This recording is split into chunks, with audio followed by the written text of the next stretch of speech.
Ya di sini disebutkan hal yang mungkin sering terjadi di masyarakat atau di sebagian para penuntut ilmu, idza adzana al-muadzinu wal ina fi yadihi falau ayashraba.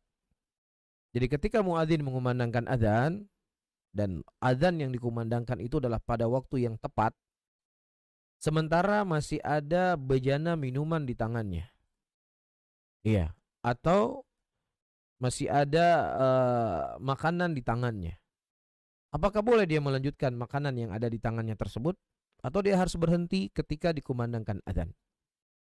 Baik, datang sebuah hadis dari Nabi Shallallahu Alaihi Wasallam, hadis yang dikeluarkan dari Abu Hurairah radhiyallahu taala anhu, yang dikeluarkan oleh Imam Ahmad dan selain dari Imam Ahmad, di mana Rasulullah mengatakan, "Idza sami'a ahadukumul nida wal ina ala yadih, fala yadhahu hatta yaqdi hajatahu minhu."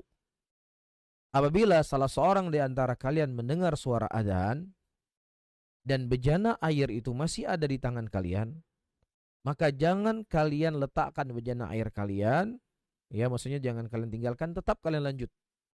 Kalian tunaikan hajat kalian, tetap kalian minum.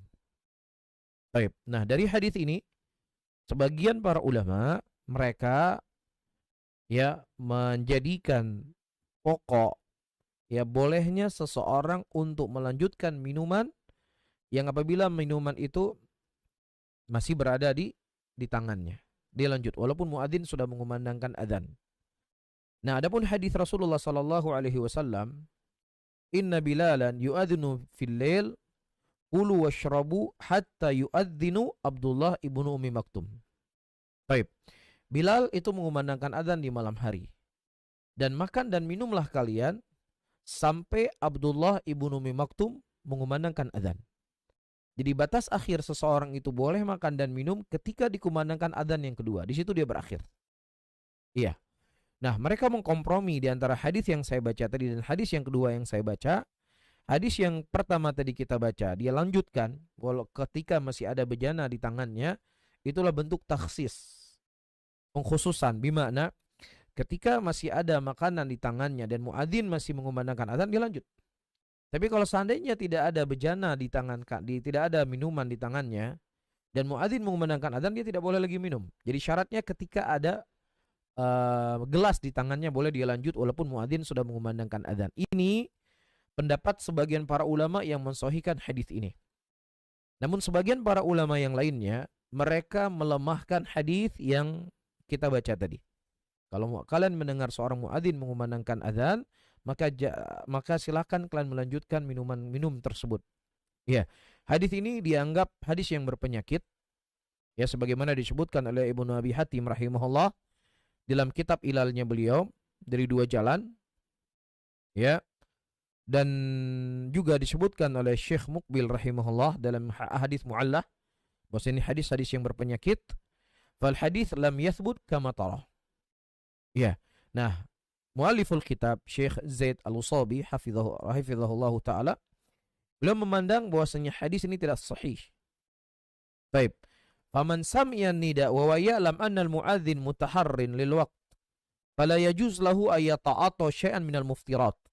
Wa amma idza kana al-mu'adzinu la yatahhar al-waqt wa rubbama udhina qabla al-waqti atau rubbama adana qabla al-waqti kama huwa hasilun inda ba'dil mu'adzinin fa anta tataharra li nafsik wallahu alam. Jadi apa kesimpulannya?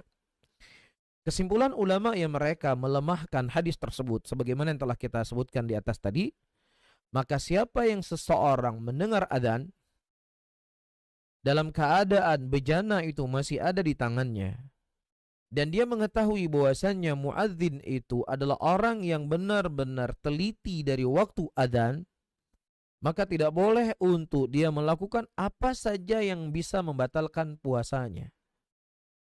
Iya. Walaupun masih ada, walaupun makanan sudah ada di mulutnya, dia harus muntahkan. Ya atau mohon maaf suami istri yang melakukan hubungan badan, Allah langsung di detik itu dia harus mencabutnya, nggak boleh ada tanggung-tanggung, nggak bisa. Oh tanggung sedikit lagi, nggak bisa. Karena itu hal-hal yang bisa membatalkan puasa seseorang. Ya kita sudah sebutkan tadi definisi puasa. Tetapi kalau seandainya muadzin diketahui dia ini terlalu cepat mengumandangkan adzan, belum saatnya waktu adzan dia sudah mengumandangkan adzan, maka tidak masalah dia melanjutkan. Karena inti yang ingin kita sampaikan ilahnya adalah kemana? Ke adzan tadi, sebagaimana hadis yang saya sebutkan.